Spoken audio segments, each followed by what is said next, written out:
Now, please welcome, making her debut here at the stand, Debra Tammer.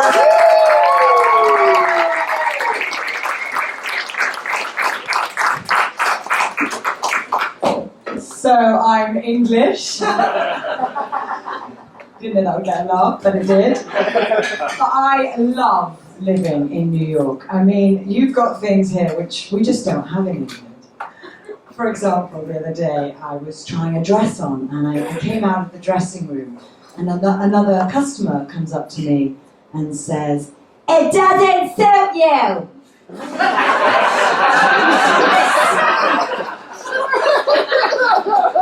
We don't have that in England.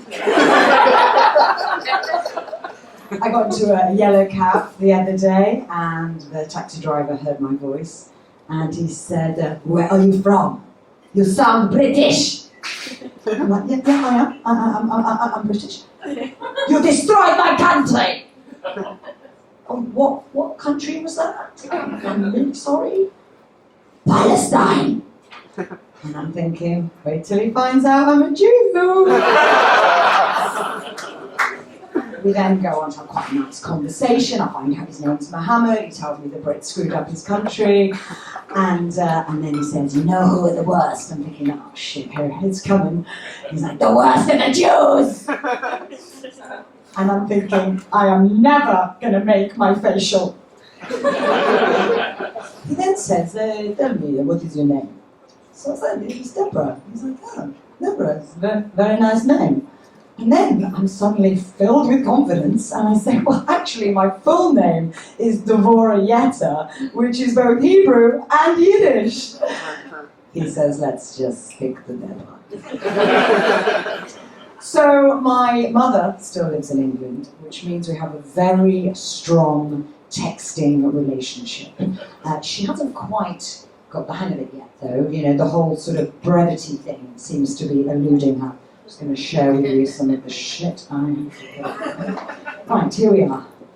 For example, I text, "No reason for alarm, but Alice," that's my youngest daughter, I have 3 daughters, "she fell and broke her wrist. She's fine and on the mend."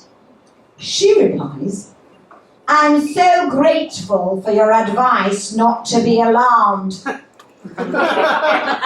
When it comes to the health and well-being of Alice, even the slightest setback would be alarming to me. And it's not just Alice I worry about. I harbour anxiety about all my grandchildren. How did Alice fall and break her wrist in the first place? Don't tell me you ignored my advice and got her a skateboard for her birthday. This news has reminded me of when Ruby fell off her pogo stick. I told your father at the time that a pogo stick was a bad idea. You know, Auntie Mavis used to be a radiologist. I was wondering what Alice broke. Which bone was it? Was it the scaphoid or was it the distal radius? I only ask because Mavis says that it is in fact the scaphoid, that it takes significantly longer to heal. I'm not surprised that Alice is fine. From the moment she was born, I felt that she was an excessively positive child. So glad she's on the road to recovery. On to another subject. In your last text to me, you wrote, "We're going out for dinner tonight, love, Debra." I couldn't help but notice that there was no period after the word dinner.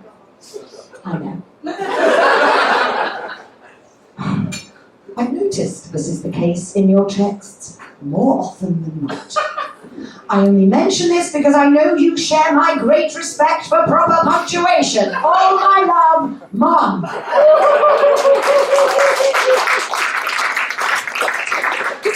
I reply, "Thanks." Period. Now, I told you I have 3 daughters. I love taking them to the theatre, and I took them to see the musical, 6. You know, the one about Henry VIII, then his 6 wives. These girls know. These are my daughters. And I thought, well, you know, this will be educational. And it was, but not in the way I thought it would be, because Anne Boleyn comes on stage and sings, "I lost my head, but I gave good head." And my little Alice turns to me and goes, "Mummy, what does that mean?" And I'm like, it's an old-fashioned way of giving a kiss. Anyway, think I'm in the clear. Next day, in the playground, in full view of everyone, she looks at me and she goes, "Bye, Mummy, I love you." Thanks for listening. I've been Debra Tammer.